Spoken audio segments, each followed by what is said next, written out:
End of the road. Taking an aerobics class does not qualify you to be an aerobics teacher any more than driving a car qualifies you to be a driving instructor.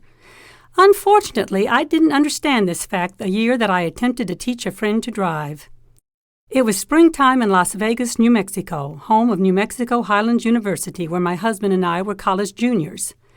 My father-in-law had just given us a second-hand 1958 green and white Pontiac Super Chief. We were thrilled that we would no longer have to lug heavy grocery bags on foot or trudge home from classes through ice and snow. The Pontiac was a prized possession and we treasured it. We washed and waxed it each weekend and drove it proudly around the campus. Since we now owned a car, my friend Elsie begged me to teach her to drive. Elsie was a petite charmer who never stopped smiling. She had grown up in Houston, Texas, but her family had never owned a car. They traveled everywhere by bus or taxi. Since Elsie and her husband Bob were saving to buy their own car, Elsie wanted to surprise him by learning to drive. His birthday was approaching, so this would be her special gift to him. When I agreed to be her driving instructor, Elsie clapped her hands in delight. I had learned to drive in a small New Mexico town of 500 people that didn't even have a stoplight. But with youthful confidence, I knew I could teach Elsie to drive in just a few lessons. We made plans to meet late one afternoon near the music building when the parking lot would be empty. Elsie and I spent many hours in rehearsal at the music building where we sang in the touring choir together. She had a beautiful coloratura voice that melted your heart when she sang Gershwin's Summertime.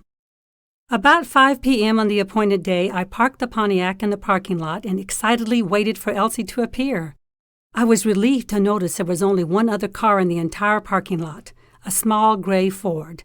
It sat at the opposite end of the parking area, so there was no danger of our hitting it during our practice session.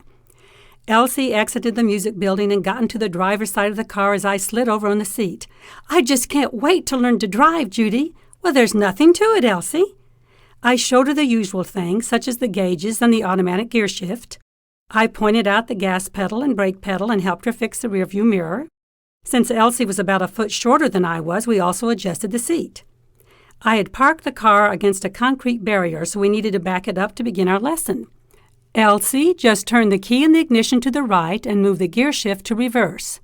Look out of the rear window to make sure there's nothing behind you. Then lightly tap the gas pedal with your foot as we back up." Tentatively, Elsie began to follow my directions. She shifted the gear to reverse and turned her head towards the rear window. Then she mashed the gas pedal down as though she were annihilating a cockroach. We barreled backwards across the parking lot like a spacecraft leaving the launch pad. The music building whizzed by in a blur. I clutched the seat, screaming at Elsie to stop. "I can't," she cried. "Hit the brake, Elsie, hit the brake. Where is it?" Our wild ride ended with a sickening crunch and the sound of broken glass as we smashed into the Ford at the other end of the lot. The driving lesson had lasted approximately 5 minutes.